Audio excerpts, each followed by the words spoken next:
Salut, c'est Christian pour le blog de Best Buy. Aujourd'hui, je vais vous présenter l'état de la PS VR en 2021. PSVR, ça fait déjà un certain bout de temps qu'elle est sortie. Il y a eu deux itérations. Par contre, je vous invite à aller lire mon blog pour avoir un petit peu de modifications. Il n'y a pas de modification en tant que telle à la résolution ou rien de ça. C'est des petites améliorations comme moi. Maintenant, c'est la version plus récente. J'ai des écouteurs. Elle venait, même comme elle est assez récente, elle vient même avec l'adapteur qu'on doit commander si on veut connecter à votre PS5 parce que ce qui se passe, c'est que la caméra, la PS caméra de la PS4 n'est pas compatible avec la PS5. On n'a plus le connecteur qui était utilisé.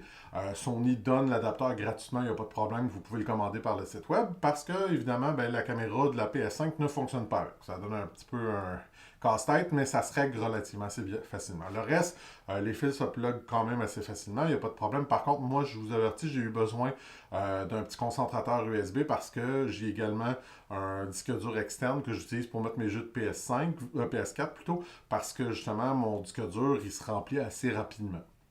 Donc, pour ce qui est de notre PSVR, on n'a aucun jeu pour le moment PS5. Ce ne sont que des jeux PS4. Donc, c'est des jeux qui sont utilisés en mode émulation de la PS4.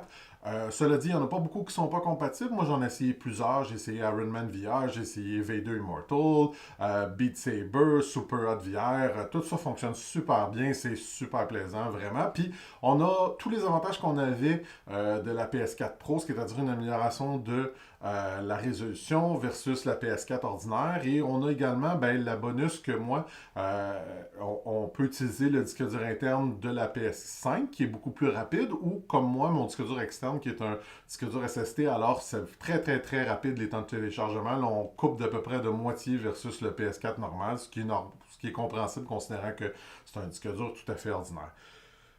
Donc, c'est ça. Moi, honnêtement, bon, la PSVR, c'est sûr que la résolution n'est pas améliorée entre l'ancienne et la nouvelle version de la PSVR. On a encore juste un panneau 1920 par 1080, donc la moitié pour chaque œil. Cela dit, pour moi, là, tout est une question d'attente. Pour moi, ça fonctionne extrêmement bien. Ça fonctionne bien avec les manettes Move. Pour vrai, je veux dire, l'expérience est là, elle est très bonne, puis juste le temps de téléchargement moins long, ça fait une énorme différence. Pour vrai, là, c'est beaucoup moins fatigant là, de devoir attendre toujours après la PlayStation pour télécharger ses jeux, pour démarrer ses jeux, c'est vraiment, vraiment plaisant. Puis à l'occasion, on a besoin aussi de jeux dans certains jeux de PS VR, on a besoin du contrôleur. L'ennui, c'est que l'ancien contrôleur avait la lumière à l'avant et le nouveau l'a plus. Alors, ce que ça cause, c'est que vous devrez utiliser un contrôleur PS4 sur votre PS5 pour être capable de jouer à ces jeux. Je pense entre autres à Firewall, qui est un jeu de PSVR que vous allez devoir utiliser comme ça. Sinon, en général, ça cause pas trop de problèmes. Mettons comme Tetris Effect que j'ai adoré, que j'adore encore jouer, se joue facilement avec la manette de la PS5. Alors, c'est vraiment pas un problème. Puis évidemment, si vous avez une PS4 Pro, tout ça fonctionne sans aucun problème, tout ça va bien. À savoir si est-ce que ça vaut toujours la peine. Est-ce que vous avez des meilleures options? Définitivement.